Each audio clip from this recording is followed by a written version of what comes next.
Okay, you've been dating someone for a while, things are going well, and you decide to take them to meet your mother.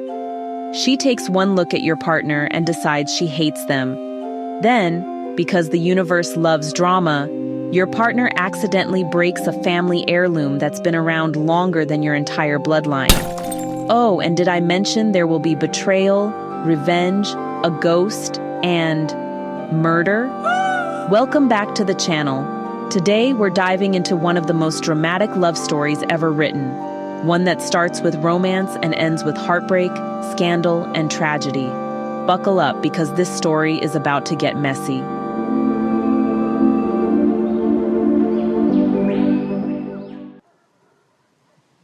Our story kicks off with Jimmy, a young, successful executive who's deeply in love with Minnie, a school teacher and his fiancée. Jimmy thinks it's time to make things official, so he takes Minnie to the village to meet the most important woman in his life, his mother, Iyaa. Now, Iyaa isn't just any mom. She's a proud, traditional African mother who's worked her entire life to raise Jimmy, send him to university, and turn him into a respectable man. She's got dreams, and those dreams don't involve her son marrying Minnie. Nope. She's already chosen someone else, the catechist's daughter. She's traditional, she's devout, and most importantly, she's her choice. Minnie? Minnie is modern, educated, independent, and unfortunately, she's also the woman who ends up breaking Iyaa's precious clay pot. And this isn't just any pot. This is a pot that's been passed down for generations, a sacred heirloom. When Minnie breaks it, Iyaa sees it not just as an accident, but as a dark prophecy. In the shattered pieces, she sees her own death, and the death of her son's future. Yikes. Not exactly the warm welcome Minnie was hoping for. But despite the bad first impression, things between Jimmy and Minnie move forward. Jimmy's madly in love and wants Minnie to move in with him permanently. At first, she's hesitant, probably thinking about that pot, but love wins, and she eventually agrees. For a while, life is good. But we all know what happens when everything seems too perfect, right? Trouble. Big trouble. Months later, the cracks in their relationship start to show. Minnie's friend Florence pays a visit and finds Minnie miserable. Jimmy's gone off the rails, he's drinking too much, lying, acting arrogant, and treating Minnie like she's invisible. Florence, being the terrible friend that she is, suggests two solutions. Visit a native doctor for a magical fix, or brace yourself, get another man. You know, like a Panadol for a headache. A little heart soother. Minnie, bless her soul, refuses. At least, for now. Meanwhile, Jimmy isn't exactly covering himself in glory either. He starts an affair with a woman named Jez and spends his nights lodging with her while Minnie waits at home. It's the classic case of do as I say, not as I do. Eventually, Florence's bad advice starts sounding more appealing, and Minnie snaps. Hurt, lonely, and angry, she decides to take revenge and finds herself lodging with Jogo, a taxi driver who becomes her own personal heart soother. And that, my friends, is where things really start falling apart. One eternity later. So, some time passes, and Jimmy finally seems to come to his senses. Maybe, the hangovers have started to catch up with him. Or maybe Jez just isn't as exciting anymore. Whatever the reason, he decides he wants to make things official with Minnie and actually meet her parents. But here's the thing. He's not thinking about a white wedding. Nope, Jimmy wants a traditional marriage. In his own words, in white man's culture, a woman goes to her new home through the church. But for us, she goes to church through her new home. It is known. But just as he's about to make things right, bad news hits. His mother, Iyaa, is gravely ill. Jimmy rushes back to the village, leaving Minnie all alone. And Minnie goes on to make a series of really bad decisions. First, she invites her heartbroken brother Jogo over. Then, she drops a bombshell. She's pregnant. And the father? You guessed it. Jogo. Yeah, her own brother. The situation has now gone from tragic to just plain horrifying. Shit. Later that night, Jimmy comes back home with his friend Patrick after being in a car accident. Jogo, desperate to hide, actually disguises himself as a woman. But Jimmy finds Jogo's clothes and, well, the truth comes out. Minnie and Jogo flee the house, just drowning in shame. Jimmy, totally humiliated and furious, decides to just replace Minnie entirely and brings Jez to live with him. Patrick, always the bad influence, encourages him to go through with it. Florence, who's like the queen of terrible advice, tells Jez to bring in a native doctor to cleanse the house. And, honestly, because nothing ever goes right in this story, the concoction the doctor gives Jez makes her seriously ill. When Jimmy comes back from the hospital, he finds Jez in a really bad state. In the chaos that follows, Florence suggests calling Jogo for help. And just when you think Jimmy's life couldn't possibly get any worse, Jogo shows up again. Jimmy completely loses it. His rage just boils over, and he strangles Jogo to death. That's right, murder. And as if the universe just wants to kick him while he's down, his sister Reko walks in moments later to deliver devastating news.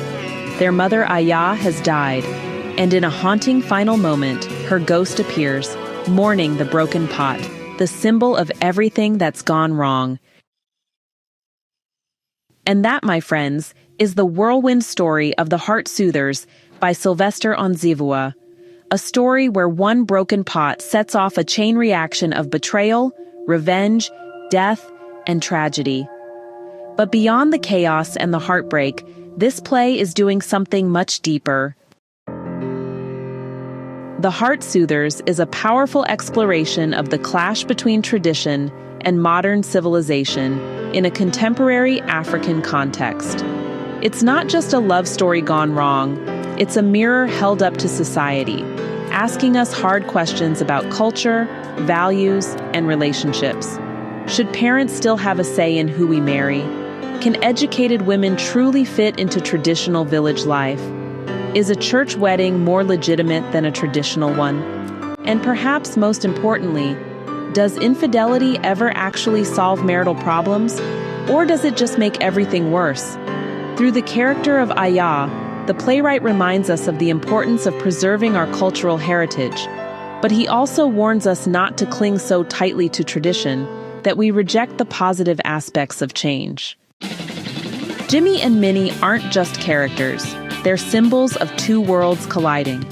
Jimmy represents the modern African man, caught between his mother's traditions and the temptations of a modern lifestyle. He's assertive and ambitious, but also deeply flawed, chauvinistic, irresponsible, and ultimately destructive. Minnie, on the other hand, is the educated modern African woman trying to navigate a world that still expects her to be traditional. She's loyal and respectful, but when pushed to her limits, she becomes vengeful and self-destructive. Then there's Iyaa, the embodiment of tradition, a disciplinarian and hardworking mother who sacrifices everything for her son, only to die heartbroken when he strays from the values she taught him. And let's not forget Florence and Patrick, the meddling friends who represent the destructive outside influences that creep into relationships. Their presence is a reminder that sometimes the loudest voices in your life are also the most poisonous. Themes of tradition versus modernity run through every scene of this play. Marriage, once a sacred institution rooted in family and culture, becomes a battlefield where new ideas clash with old beliefs. There's also family conflict, between generations, between lovers, and even within oneself. Jimmy's internal struggle between pleasing his mother and following his desires is central to the story. Love and relationships are another major theme. The play examines what happens when love is poisoned by betrayal, pride, and revenge. And perhaps most tragically, it explores how infidelity, often seen as a solution, only deepens the wounds it's meant to soothe.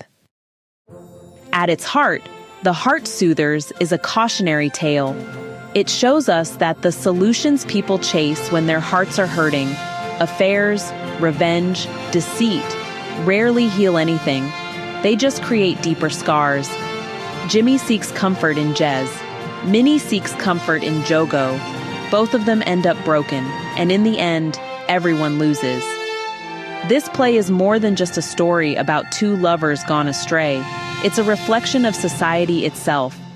It asks us to think about how we handle pain, how we balance tradition and change, and how the decisions we make in anger or despair can haunt us forever. Sylvester Onzivua crafts this story with sharp social commentary and powerful symbolism. By weaving humor, tragedy, and culture together, he gives us a play that's as entertaining as it is thought-provoking. His message is clear: without respect for both tradition and progress, and without honesty and patience in love, relationships, families, and even entire communities can crumble. It is known. It is known. And that's the heartbreaking, dramatic, and unforgettable story of the Heart Soothers. What did you think? Do you believe tradition and modern love can truly coexist? Or is one always destined to break the other, just like that pot? Let me know your thoughts in the comments below. If you enjoyed this deep dive into African literature, don't forget to like this video, subscribe to the channel, and hit the notification bell so you never miss a new review. Until next time, take care of your heart, and maybe keep your heirloom pots far, far away from your in-laws. Okay. Hey, thanks so much for hanging out with me today. If you're interested in diving deeper into this book, I've left some links down in the description. You can use it to grab yourself a copy and keep the adventure going. And if you're in the mood for more great reads, don't go just yet. Click on one of the videos popping up right now that I think you'll love. And don't forget to give this review a like, leave a comment, or even subscribe if you'd like to see more. Every bit of support helps us grow this little community of book lovers. See you in the next one.